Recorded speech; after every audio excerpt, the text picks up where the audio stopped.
회사 물품이나 항공기 부품으로 위장해 운송료나 관세를 회피했다는 내부 증언이 SNS 등을 통해 꼬리를 물고 있습니다. 이런 가운데 경찰은 이번 주 안으로 조현민 대한항공 전무를 피의자 신분으로 소환할 것으로 보입니다. 이철성 경찰청장은 지난 19일 대한항공 본사 압수수색에서 확보한 조 전무 휴대전화 등에 대한 분석이 끝나면 조 전무를 부를 것이라며 이번 주 안에 하지 않을까 생각한다고 밝혔습니다. 경찰은 또 한진그룹 조양호 회장의 부인인 이명희 이루재단 이사장이 그룹 계열사 직원 등 여러 사람을 상대로 폭행과 욕설, 폭언을 했다는 의혹에 대해 내사에 착수했다고 밝혔습니다. YTN 김은배입니다.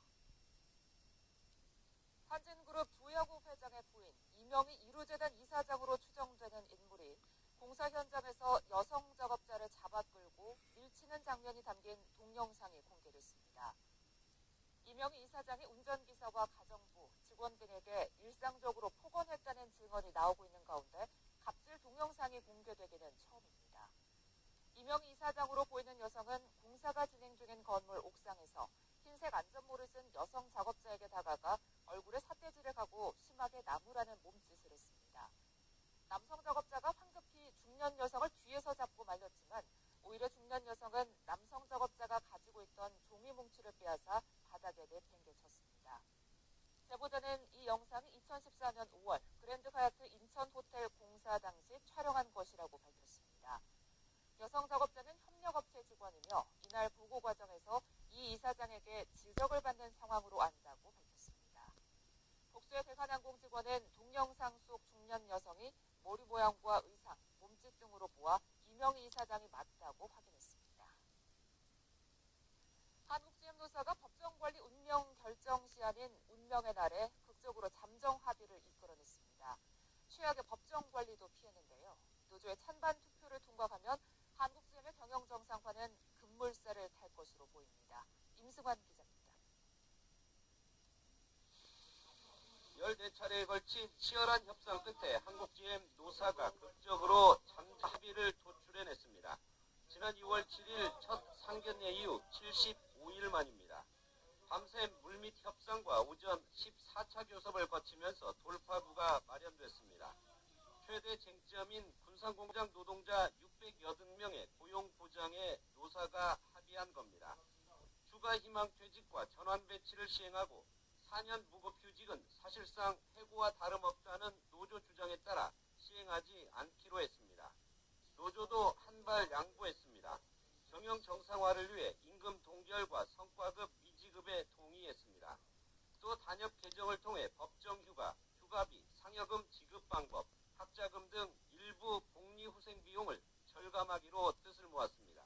이번 협상의 내용은 노동조합이 회사를 살리기 위해서 굉장히 많은 양보를 했습니다. 미래 전망 합의안을 토대로 부평 1공장은 내년 말부터 트랙스 후속 SUV를, 창원 공장은 새 모델 생산을 오는 2022년부터 시작합니다. 부평 2공장은 특별위원회를 구성해 말리부 후속 모델 대체 방안을 논의할 계획입니다. In particular, the labour union and our employees that have embraced some significant concessions that will enable us to support our viability plan to secure a strong future. 노조는 오는 25일과 26일 이틀 동안 이번 잠정 합의안을 놓고 찬반 투표를 진행합니다. 잠정 합의안이 통과되면 GM 본사의 자금 지원 등 한국 GM의 경영 정상화가 속도를 낼 것으로 보입니다. YTN 임승환입니다. 서울시가 강남에서 도심을 거쳐 은평 뉴타운으로 이어지는 신분당선 서북부 구간 연장을 위한 세 번째 도전에 나섰습니다. 성사만 되면 광화문 도심에서 강남 가는 길이 빨라지는데 두 번의 도전에서 문제가 됐던 경제성 극복이 관건입니다. 권호진 기자가 보도합니다. 신분당선 서북부 연장 사업은 용산에서 서울역을 지나 경기도 고양시 삼성원에 있는 18.464km 길이의 노선입니다. 무려 1조 6,532억 원이 투입되고 2025년 기준 하루에 30만 명이 넘는 시민이 이용할 것으로 서울시는 예상합니다. 신분당선은 강남에서 신논현과 논현, 신사역 등을 거쳐 신설하는 동빙고역과 국립박물관역을 지나 용산까지 연장 계획이 확정되어 있습니다. 이렇게 되면 광화문 도심에서 강남 가는 시간이 크게 줄고 은평 뉴타운 등의 도심 접근성도 좋아집니다. 지금까지 강화문이나 시청에서 강남으로 가려면 3호선으로 환승하거나 한강을 넘어간 뒤 9호선으로 갈아타는 수밖에 없었습니다. 서울시가 신분당성 서북부 연장의 예비 타당성 조사 대상 사업 신청서를 지난달 국토교통부에 제출했습니다. 세 번째 도전입니다. 앞서 지난해 6월과 9월 두 차례 추진했지만 정체성 등을 이유로 예비 타당성 조사의 문턱을 넘지 못했습니다. 서울시는 오는 27일 수도권 광역철도인 GTX-A 민자사업 우선협상 대상자가 결정되면 신분당성도 예비 타당성 조사 대상 사업에 선정될 수 있을 것으로 기대하고 있습니다. 시가 제안한 노선에 3호선과 환승할 수 있는 경복궁역 등이 빠진 것을 두고 우려의 목소리도 나옵니다. 주요 공공기관과 기업 본사가 몰린 강화문에 정차하지 않으면 수요를 놓칠 수 있기 때문입니다. 하지만 무엇보다도 비용 대비 편익 비율이 낮아 경제성이 떨어진다는 점은 서울시가 반드시 극복해야 할 과제입니다. YTN 김호진입니다. 우리나라 지방자치단체들의 해외 나눔 의료가 적극적인 형태로 활동 영역을 넓히고 있습니다. 공무원들이 직접 수해 현장을 방문하는가 하면 국가 간 MOU 등을 통해 의료기술 지원 방안 등도 논의하고 있습니다. 김종술 기자가 취재했습니다. 인천시 공무원들이 카자흐스탄 알마티시 외곽에 있는 한 가정집을 찾았습니다. 다음 달 치료차 한국에 오는 어린이 환자의 건강 상태와 가정 형편 등을 확인하기 위해서입니다. 환자 치료를 위해 한국 병원에서 사전에 챙겨야 할 것은 무엇인지, 또 치료 후에는 어떤 도움을 줘야 하는지 등을 꼼꼼히 챙깁니다. 태어날 때부터 뇌전증을 알아온 이 어린이는 가정 형편이 어려워 치료 한 번 받지 못하다가 이번에 인천시의 해외 나눔 의료 대상자로 선정됐습니다. Я очень переживаю за свою дочку, за ее будущее. Спасибо большое, что пригласили нас на реабилитацию. Очень благодарна вам. Спасибо большое. 이처럼 지자체들이 해외 나눔 의료가 현장의 목소리를 듣고 대응책을 마련하는 적극적인 형태로 바뀌고 있습니다. 병원이나 구호단체 등에서 대상자를 지정하면 단순히 치료만 해주던 종전 방식에 비해 확연히 달라졌습니다. 또 지원 범위도 넓혀 현지 정부와의 MOU 등을 통해 양국 간 의료 지원 방안 등도 논의합니다. 세계적인 인천국제공항과 항만, 그 외에도 의료시설 인프라를 갖고 있는 우리 인천시는 바로 이 자원을 잘 활용해서 의료 관광 확대를 통해서 인천시의 새로운 미래 성장 동력을 찾아 나가고자 합니다.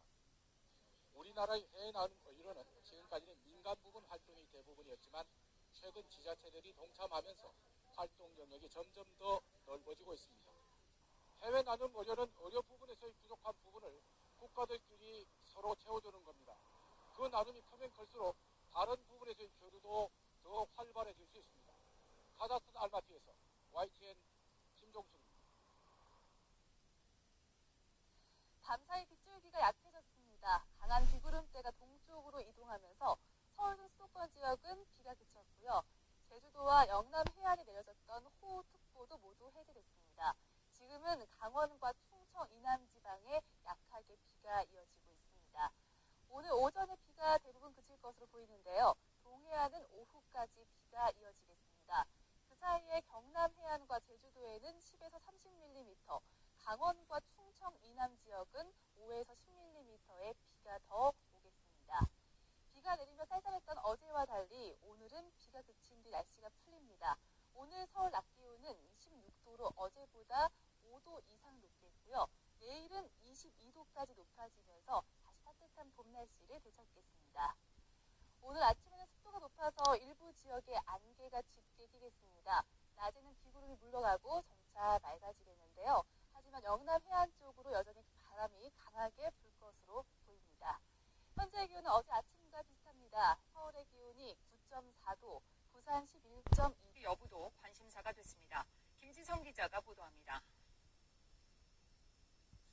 오늘 오후부터 남북 정상회담 리허설이 진행됩니다.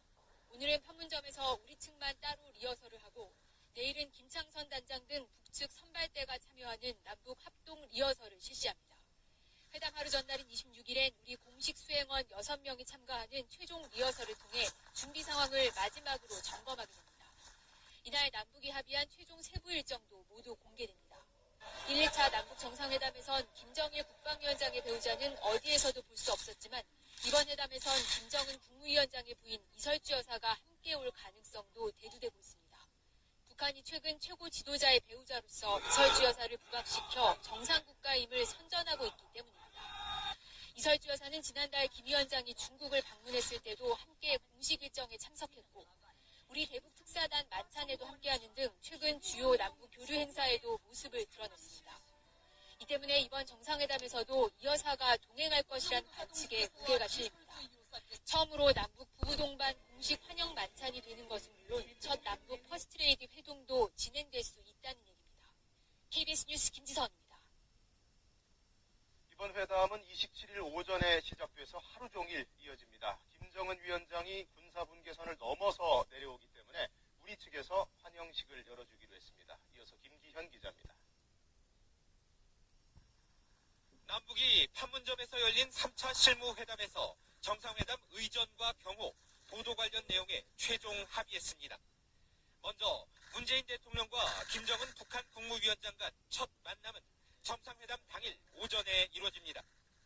4월 27일 오전에 양 정상의 역사적인 첫 만남을 시작으로 공식 환영식, 정상회담, 환영 만찬을 진행하는 등 남북 정상회담 주요 일정을 합의했습니다. 청와대는 공식 환영식 내용을 구체적으로 설명하지 않고 있지만 우리 군 의장대 사열이 포함될 것이라는 관측이 지배적입니다.